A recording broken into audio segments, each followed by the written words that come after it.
Chapter 18. The Lord appeared to Abraham near the great trees of Mamre, while he was sitting at the entrance to his tent in the heat of the day. Abraham looked up and saw 3 men standing nearby. When he saw them, he hurried from the entrance of his tent to meet them, and bowed low to the ground. He said, "If I have found favor in your eyes, my lord, do not pass your servant by. Let a little water be brought, and then you may all wash your feet and rest under this tree. Let me get you something to eat, so you can be refreshed, and then go on your way, now that you have come to your servant." "Very well," they answered. "Do as you say." So Abraham hurried into the tent to Sarah. "Quick," he said. "get 3 seahs of the finest flour, and knead it, and bake some bread." Then he ran to the herd, and selected a choice tender calf, and gave it to a servant, who hurried to prepare it. He then brought some curds and milk, and the calf that had been prepared, and set these before them. While they ate, he stood near them under a tree. "Where is your wife Sarah?" they asked him. "There, in the tent," he said. Then one of them said, "I will surely return to you about this time next year, and Sarah your wife will have a son." Now Sarah was listening at the entrance to the tent which was behind him. Abraham and Sarah were already very old, and Sarah was past the age of childbearing. So Sarah laughed to herself as she thought, "After I am worn out and my Lord is old, will I now have this pleasure?" Then the Lord said to Abraham, "Why did Sarah laugh and say, 'Will I really have a child, now that I am old?' Is anything too hard for the Lord?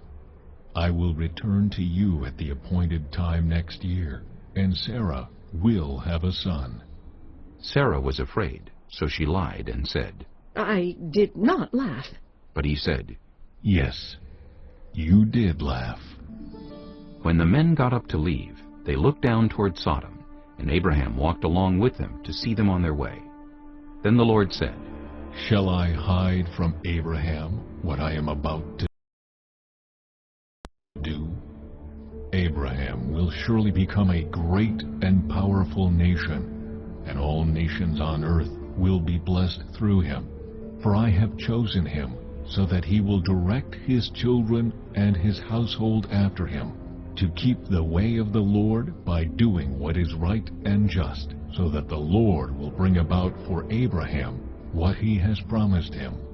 Then the Lord said, "The outcry against Sodom and Gomorrah is so great, and their sin so grievous, that I will go down and see if what they have done is as bad as the outcry that has reached me. If not, I will know." The men turned away and went toward Sodom, but Abraham remained standing before the Lord. Then Abraham approached him and said, "Will you sweep away the righteous with the wicked? What if there are 50 righteous people in the city? Will you really sweep it away and not spare the place for the sake of the 50 righteous people in it? Far be it from you to do such a thing, to kill the righteous with the wicked, treating the righteous and the wicked alike. Far be it from you. Will not the judge of all the earth do right?" The Lord said, "If I find 50 righteous people in the city of Sodom, I will spare the whole place for their sake." Then Abraham spoke up again. "Now that I have been so bold as to speak to the Lord, though I am nothing but dust and ashes, what if the number of the righteous is 5 less than 50? Will you destroy the whole city for lack of 5 people?" "If I find 45 there," he said, "I will not destroy it." Once again he spoke to him. "What if only 40 are found there?" He said, "For the sake of 40, I will not do it." Then he said, "May the Lord not be angry, but let me speak. What if only 30 can be found there?" He answered, "I will not do it if I find 30 there." Abraham said, "Now that I have been so bold as to speak to the Lord, what if only 20 can be found there?" He said, "For the sake of 20, I will not destroy it." Then he said, May the Lord not be angry, but let me speak just once more. What if only 10 can be found there?" He answered, For the sake of 10, I will not destroy it. When the Lord had